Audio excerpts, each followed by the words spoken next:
You're listening to the Comic Crusaders podcast. I am your host, Al Mega, CEO of Comic Crusaders and Undercover Capes. In this show, I'm sitting down with creators from all walks of life to talk about inspiration, process, the lessons they've learned, and a whole lot more.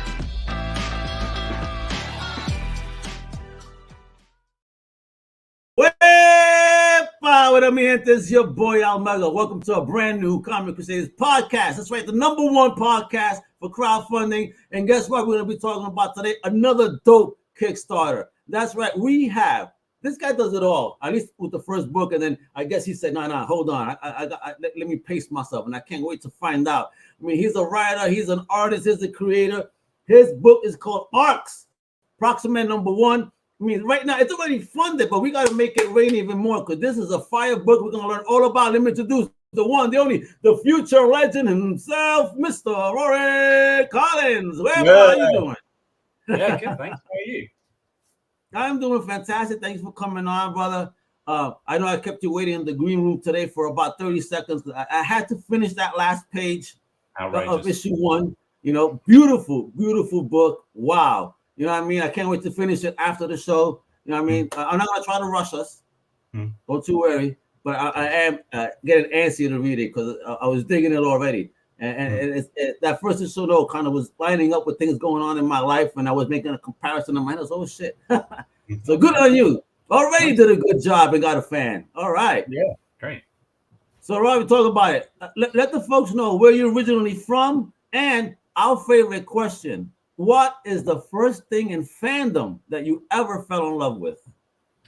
Oh, great question. I think my jam is the original Aliens. I think that's the thing that kind of got the Nostromo t-shirt on. I think that's the thing that really made me fall in love with science fiction. You know, just even now, I think Alien and Aliens are like perfect movies. I don't think there's ever been anything that's come close to them. So yeah, that's what kind of started my interest in science fiction.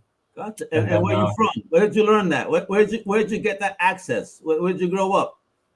So I grew up in London.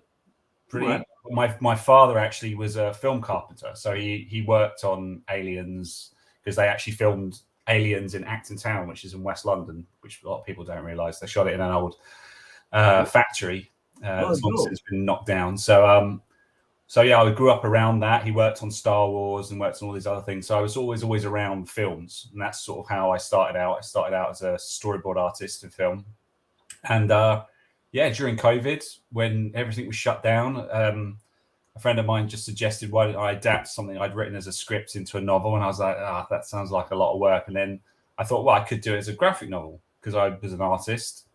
But you know, it's intimidating. Like, you know, I knew it would be like a 200-300 page book, so I was quite intimidated. But I did, so I broke it down into 6 parts, and I made the first one, COVID comic. Ironically, I made it during COVID, and the actual story is in a sense, you know, about us turning the human species into a virus and sending us to other planets. So it was kind of all very topical. Yeah. Right. So yeah, did that, and it was great. It was a great experience, but I knew it would take me 10 years if I was doing all the art. So I got a much more talented artist called Andrew Morris, who's just a phenomenal artist, to do the art for the next 3 books. So I could sort of write and produce and you know, do all that other stuff, which takes a lot of time that people forget. You know, just doing all that stuff takes time as well. Exactly. When you're doing these podcasts, you know, as we were talking about in the green room, I said, wow, I've seen you a lot of other places. You really are pushing in marketing. This is why I'm seeing that the thing is already successful. You know, kudos on you. Thank you. But before we get into all that, did you have a learning curve? Did you know how to even put a book together when that idea? No idea. No idea. I still consider myself a bit of a noob. I don't really know what I'm doing. I mean, I'm doing a storyboard artist, so I understand about, you know, composition and 180-degree rule and eye lines and stuff. I understand all that, but I never made a comic, so that was a new experience. I still don't. I'm not very good at it. I'll be quite honest. I'm quite, you know, good at other stuff, but when I look at some pro comics, I'm like, Jesus, I just don't know what I'm doing. But not just for yourself. Yeah, it's a different flavor because you did issue 1. So, you know, that's the one I had the pleasure of reading right before the pod. And I I think you did well. You know, my eye was moving to the right places. You know, the letterings were in the right spots. Didn't mess up the art. The art stood out. The art was expressive. I mean, brother, and that coloring was fire. I mean, everything about the book. You know, a wonderful job for your grade one. So, you know, don't doubt yourself over here, buddy. Right? Thanks, man. Thank you. I love it. All right, and so. Okay, so you did the first one on the learning curve. What would you say was the most difficult part in the learning curve in putting a book together? At least your God, I mean, I think the biggest one for me is that because it started off as a script, a film script, and there are like certain rules about writing a film script about like, you know, not being too on the nose and having dialogue be quite kind of around the edge, like subtext and stuff like that. But when you make a comic book, you kind of have to be on the nose because there's less information on the page. Like, so like a kind of a smart line of script might not translate very well as a comic. So I had to sort of rewrite the script so that it worked, you know, because if I literally verbatim made my script into a comic book, I don't think it would land very well. So I had to you have to kind of and that was quite tricky at first, and it still is tricky, to be fair. Like, did you try to find an editor? Did you look for an editor at that time, or you just went YouTube and said, "Let me see how I do this"? Oh no, I don't actually have a lot of peers in the comic book world. I've met a few people who are like, you know, I talk to now, but like when I started out, I didn't really know. I know lots of people in the film industry. Okay. But they couldn't really help me because. So you're telling me you had no geeks in the film industry that spoke about comics? That was like an unspoken thing. They love comics, but like it's the art form, isn't it? It's like because you know, with a film you've got, you know, 25 frames a second. There's tons of information, and the dialogue is also kind of like it's just sort of like it's a motion picture. You know, the motion says, you know, and shows things that a comic book, unfortunately, like you said, you have to be very specific about. Yeah, very specific. Like in a comic book, you see a frame and you see another frame, and then you sort of interpolate that something's happened between that frame and that frame. Somebody moved somewhere. Hold on. Exactly. And you kind of, when you read a good comic, you're filling in those blanks like you would a book. You're like, oh, you're kind of, you know, you're kind of. So that's. I think that's something that comic book artists don't get enough credit for. That's just such a skill to be able to have an image of someone doing one pose, then another, and then you sort of. I think that's quite. Absolutely. All right. So you did the first issue, Dolo. You know, here you are learning. What was it about that first issue before going on to the second that you said, "Oh snap! I think I need to lay off the art for a bit." What happened? It's just it's a solitary job, you know. It's a really, and like, you know, one of the things about artists is you don't draw great every day. You don't make great art every day. Some days you spend your whole day and try really hard and you make crap, and then you have to start again. I mean, in the book, I mean, there's easily probably 50 or 60 pages I just binned because they just weren't good enough. And then you have to deal psychologically every day with like, am I good enough to do this? You know, because if you have a couple of the days like that in a row, you can get quite low. And I know there are like great artists out there that just like land everything and they're just perfect. But I think a lot of artists, that's quite psychologically, it's quite hardcore. And I think when you finish like the first issue is 56 pages. And I think it took me like not 9 months. It was 9 months with other stuff going on. But it was when it finished, it was like, I don't know, it was like finishing an Iron Man. I was dead. You know? And then you were in the mirror like, geez, did I grow muscle doing this? The idea of doing another one, I was like, you know what? Your fingers, did you ever try to flex your finger? Maybe you have an Arnold Schwarzenegger bump on your finger working so hard. Yeah, for sure. So yeah, it's just hardcore, and you know, comic book artists, you know, hats off to you. Like doing a couple of books a year, that's just a huge undertaking. So, and then you got the pros that got to do this every month, and sometimes not even just one book, but several. Don't you worry, Rory. I mean, listen, you're only gearing up. Don't you worry. I know you're gonna get the flow and kick ass. You're already building teams, and folks, you know, we've been talking about the project, you know, for the past almost 10 minutes. We gotta show you. I mean, how what a beautiful project this is. So, folks, you know, as always, let me show you what's popping. We have 22 days to go. We currently have 218 backers, and guess what? He needed 49.51. We are 79.97. Woo! That's beautiful.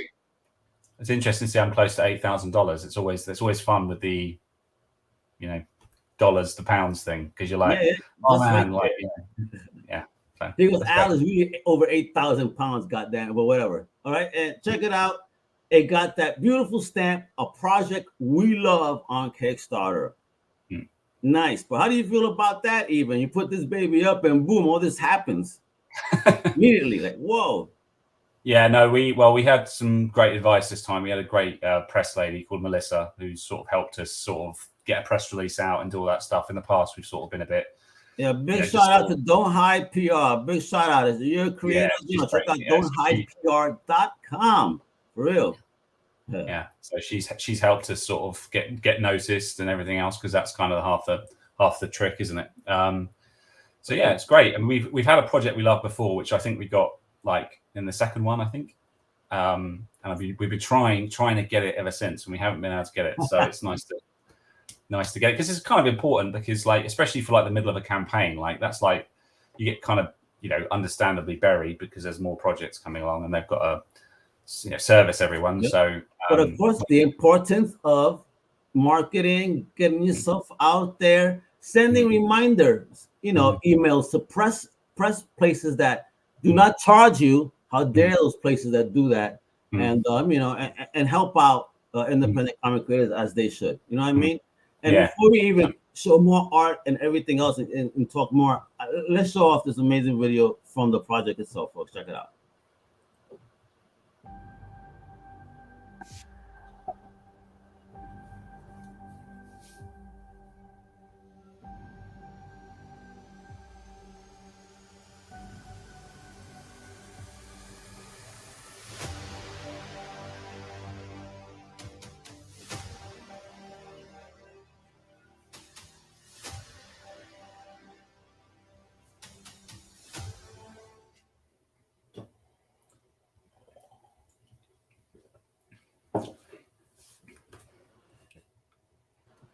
And there you go, folks. It's a little piece, right? Doesn't that art look beautiful just in that? And we're going to see a whole lot more of it right about now. Again, look at that. What is it? Go ahead, brother. Explain for those that can't see those words. Yeah, so it's based on a scientific theory called directed panspermia, and this idea has been around since the 5th century, since Anaxagoras. I've always pronounced his name wrong. And it became popularized in the 1970s by Sir Francis Crick and Leslie Orgel, who were very prominent scientists. And it's basically this idea that because the distances between planets are so incredibly vast, our only way of reaching exoplanets outside of our own solar system will be to compress a human being down into an extremophile life form, like a bacteria. You put them in a little canister the size of a pencil, and then you fire them at planets that have moons and liquid water. They land, and then for 10,000 years they just make algae and oxygenate the planet and get the mix and the nitrogen and all that other stuff. And then when it starts to become have an analog with Earth, which is the dialogue they use in the story, it starts to boot animals, and then finally it boots this kind of Adam and Eve character, who in our story are called Joseph and Lilith, who are booted to sort of sign off on the planet being habitable. So that's kind of the premise. And then the kind of the twist is that they quite quickly realize that the processes work so well that the planet is producing way too much oxygen, and they're literally drowning in the oxygen. So they know very quickly the planet's going to be like Venus, and it's going to be a fireball. So they're in this situation where they have to make this terrible decision, because they're alive, but they know they won't be. So they have to sort of decide what to do. And then just when they think it couldn't get any more complicated, they find a house. And then that's sort of the premise for the house. Yeah. I am digging this. All right. Are you telling me, so basically they figured out the way to get us is to devolve us to our very basic form. Wow. Yeah, it's not. There's a new kind of science coming along called synthetic biology, which is when we're actually physically making living machines. We don't use robots or we use cybernetics. We use life. So white blood cells, red blood cells, they have a job to do in the same way that an animal is this creature that is designed to replicate itself and then spread around and survive. So they've already done lots of things analogous to the things that are in this story in synthetic biology, and the artistic leap for me and is that they managed to find a way to compress like the whole kind of the arc, all of life down into a bacteria. It would be a very fat bacteria, but it would be a bacteria, and then this bacteria can survive in space. It can survive the radiation. And you put it in space, you put it to sleep, you basically freeze it, because bacteria can be frozen and then reanimated, unlike human beings, because we're too As big. we know about those worms that they found in Antarctica, right? Yeah, exactly. Yeah, they found archaea, which is like the precursor to bacteria. They found stuff in boreholes in the Arctic that have been there for like 15,000 years, and they put them in a lab, heat them up, and they just start doing their business again. So isn't that crazy? So they in essence are immortal. Yeah, exactly. I mean, yeah, they're incredible, and there's lots of extremophile life that can just survive the most incredibly hostile situations. So you're sort of like piggybacking our species on a species that can survive the journey, and then you get there and then you make the species again. So we're not really the top of the food chain, are we? We're not really the big boys, are we? Or big gals. No. But yeah, it's kind of one of the interesting things about the story is that we have this idea as a species that we're just going to one day get on spaceships and travel to other things. It's a very maritime view. I think it's human beings. We think about ships, and when I started researching this, I was like, God, it's like that's not going to happen. But if we did do it, it'd be probably something like this. And then I, like any geek, I sort of hoped that someone would make something about it, and they didn't. So I kind of decided I'll do it. So of course, yeah. But no one's making it. You got to make it. And look at that art. I mean, what in the heck is going on with this lady's grill? Holy smokes! But what is that? So, Arx Proximum is a kind of a spin-off of the main story. It's all part of the same story. And in this story, which is being line and colors being done by Eric Owen, who's an American artist who does a lot of stuff for DC, brilliant artist.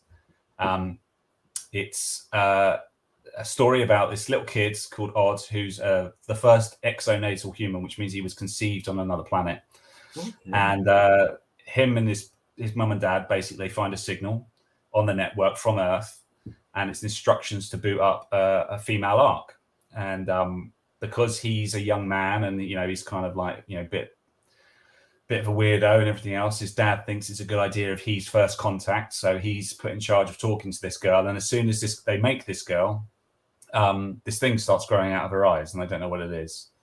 And the story is him talking to this girl as slowly, things start to go terribly wrong in the science fiction tradition. So, yeah. I don't think that somebody looking like that's going to be a fun time. And look at that. We got some fresh bed Neil in this book, so there we go. I love it. I mean, look at the covers, though, dude. Whoa. Oh, thanks. Thank you. I mean, is each cover a different artist? No, this is actually Andrew Morris who's done these covers. He's the main artist for the core story. Great. And he's just he's just one of these advertising people who's been locked in a basement for years.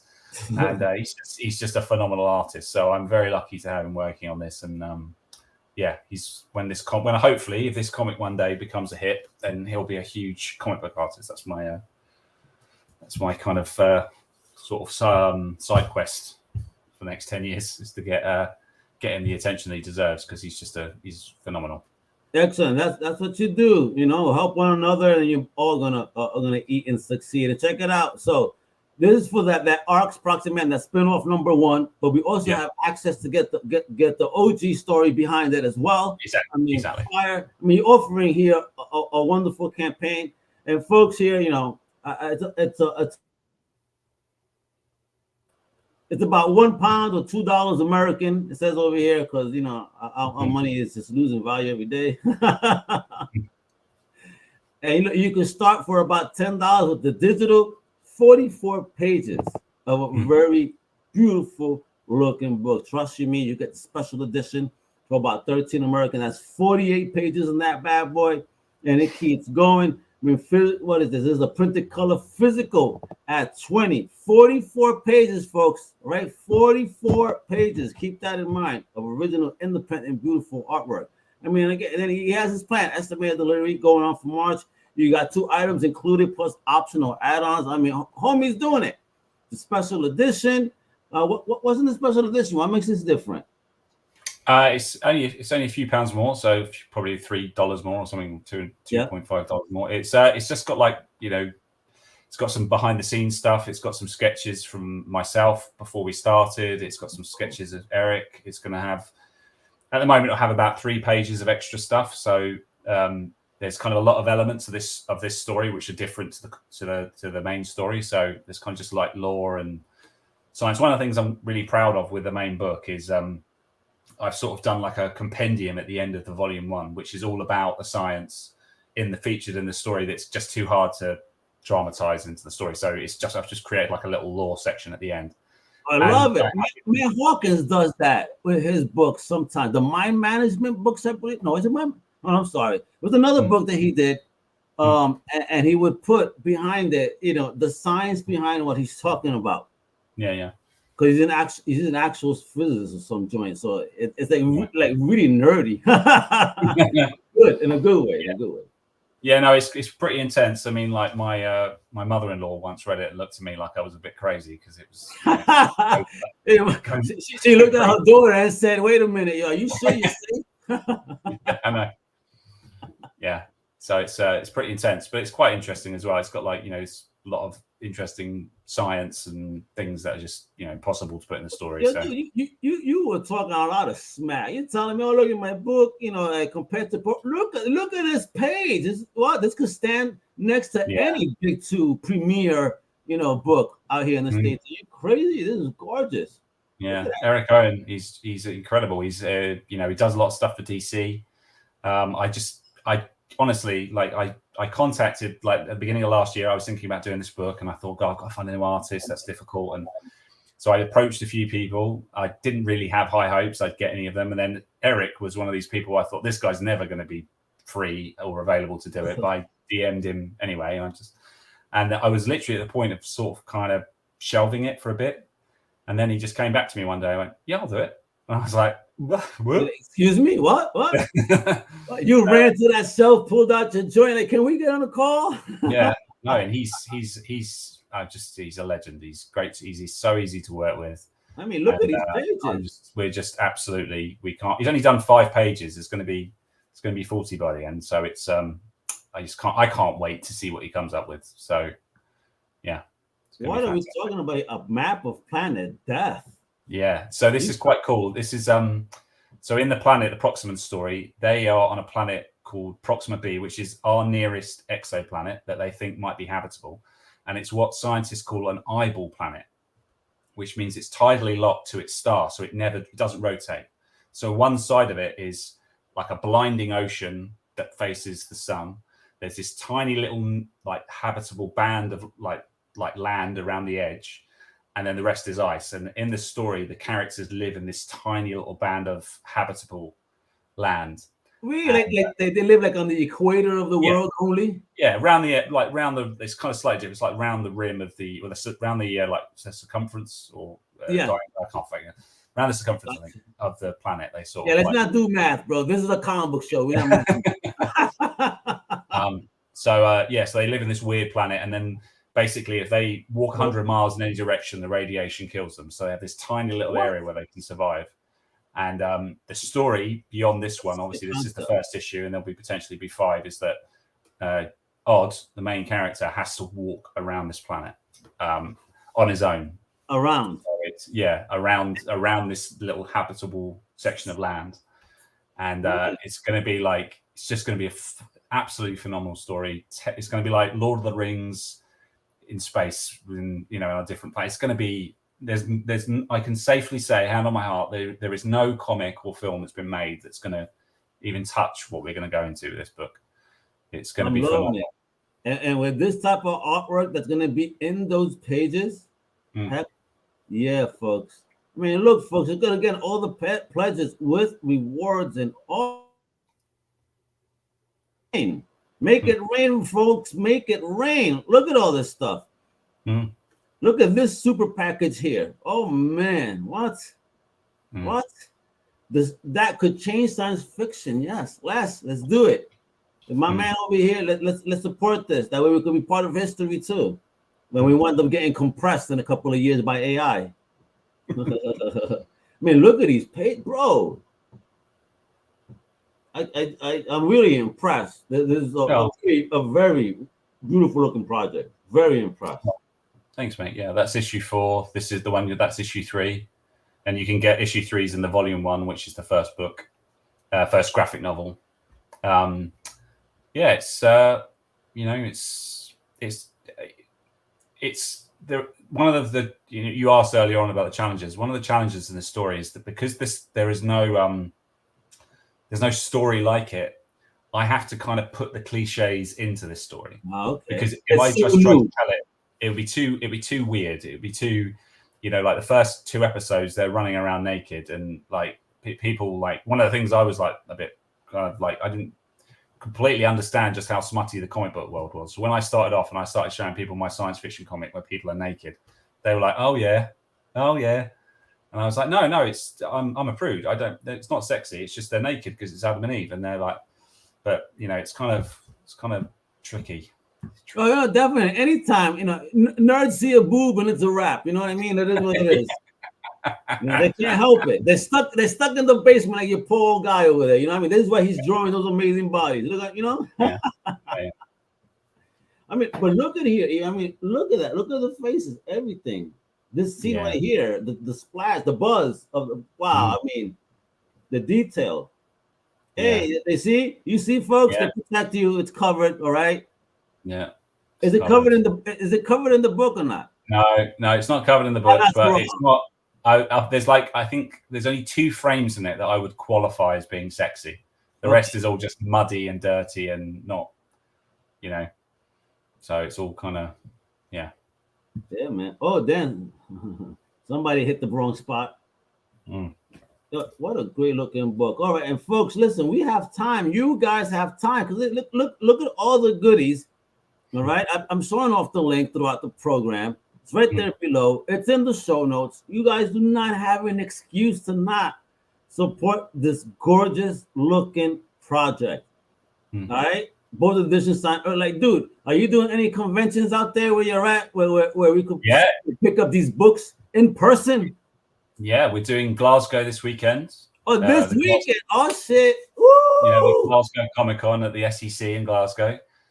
We just got into the London MCM Comic Con, the big one, which we've never got into before. Nice. We've applied like 4 or 5 times and never got in. This is the first time we've got in, so that's at the end of October. And then we're doing Thought Bubble, which is like the UK's kind of San Diego. Nice, yeah. Well, it's not San Diego's normal. This is like quite a intimate, lovely Comic Con, but it's I know Thought Bubble, and you're probably gonna meet Johnny Hughes there because he goes to that one. So I'm gonna make sure that he swings by your booth, the machine, and gives you a hello. Yeah, I hope so. Yeah, it'd be nice to see Johnny. He was lovely when I spoke to him. So we've got 3 this year. I think this is as many as I've ever done just in the next couple of months. So it's gonna be quite busy.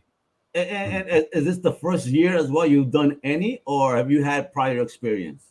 No, I did 2 last year, and I did 1 the year before. So I've done 3 in total, I think. Is that right? 3. I'm doing 3 in the next 2 months or 3 months. Okay, so in the time you're doing this, have you seen a change in reception of the books, or rather, even that you've built a fan base that returns to your booth every time? Yeah, we had a few times last year when we were at Thought Bubble where people came over who'd bought the book the previous year and they bought the new book, and that was lovely because it's like I said to you earlier on, it's a very solitary business, so you don't actually get a lot of time to even talk to people. So when people actually like just come over to you and say, I like the last book, that's lovely. It's really nice. So it's and also like people have been great because COVID and everything. When the first con I did, I had to wear a mask, so it was kind of that was difficult because like you're trying to meet people and and network. It's like you're mumbling and shit. Yeah, exactly. So it's Yeah, it's been great. I can't really speak to how it was before COVID, but all I'll say is that it's been amazing so far. So, Well, it's only going to get better. You're doing some amazing shows that Comic Crew supports as well out there. So I'm happy. And again, you're definitely going to be running into Johnny and possibly my other mate from ASAP Imagination, Hades, Paul Hayden. He does those cons. I believe he was supposed to go visit the MCM. I'll ask him. I think he just say hello to you. I think you guys should talk. oh yeah, I'd love to. Yeah, amazing. Yeah, he's a publisher, out there doing his thing. So that oh, amazing. idea speaking. You know what I mean? So for real folks, you got to support this. Hey, look at this cradle locations and all this. What you were talking about? Look at this globe right here. Yeah, awesome. Yeah, so this is the section at the back of the book of the volume 1, which is all about the process. Because a lot of the time, because the idea is so weird, like you have to really show that you've thought about it. I've really thought about it to death. So this is a book that's all about. Are you one of those that sleeps with a pen and pad by your bed and you wake up in the middle of the night and write some gibberish that you try to figure out in the morning? No pencil and pad, but I've got a Google Doc that looks like a serial killer's manifesto. It's absolutely, it's just got absolutely madness all over it. So yeah. Hey man, that madness creates magic. You know what I mean? So there you go, folks. We're talking to the writer, the producer right now over here, Mr. Rory Collins. He has a team: Eric Owen, Nari Mala, Andrew Morris, Jeremiah Lambert, Holly Cameron. Look at this. What a team you've built. I mean, have you seen any of these teams in person, or are these like partly remote, or what? Oh no, I know I've never met Jeremiah or Eric in person because they're both in the States. Jeremiah's in Peoria and near Chicago, I think, and Eric's in San Diego. I would love to meet them, but Natalie, Holly, and Andrew are all based in London, so we're there kind of. So I want to tell you right now that your person from Chicago, don't let them lie to you that their pizza is the best. It's not. New York got the best pizza, okay? Okay. Don't let them lie to you. Okay. Tell them Mega said that. I'm starting a war over here. Let's go. But folks, I mean, Rory's awesome. You've seen this beautiful project. I mean, it's there. This is it, baby. Look at this. 218 backers. American dollars. He's only $3 away from 8 racks. All right. He's about to double his goal. Amazing. This is a relatively new creator still. You know what I mean? So it's wonderful to see you do what you're doing, learning, progressing, and creating such wonderful stories for us. You're not crazy, bro. I'm digging it. I like my sci-fi too. Don't you worry. So, we talked about what shows you're going to do, which is great. So, folks, you heard them. Let me, send me over an email with where you're going so I can add it to the notes in case anybody wants to see you. If you have a booth number, we'll share that with the fans. And lastly, Rory, on this mission you've been on, you've obviously had successful campaigns since you started. I mean, what's the secret sauce? Any advice you want to give up-and-coming creators that are on the journey like you? Hire a PR agency. If you've got some inheritance or some money under a mattress or something, just hire a PR person to help you navigate that first bit. Because first time we did it, we were sort of just doing research and finding bloggers and people who we thought might be interested. And I think we did okay, but it's just it's like it's an ecosystem. If you don't know people that know people, then you're just going to be sort of, as they say in the UK, outside the tent pissing in. Absolutely. Yeah. But I think that is the big key. Yeah. That is the big key in the independent community. You have to network, with fellow creators, agencies, publishers of all types, because you never know the relationships that you could build. You just never know. Exactly, 100%.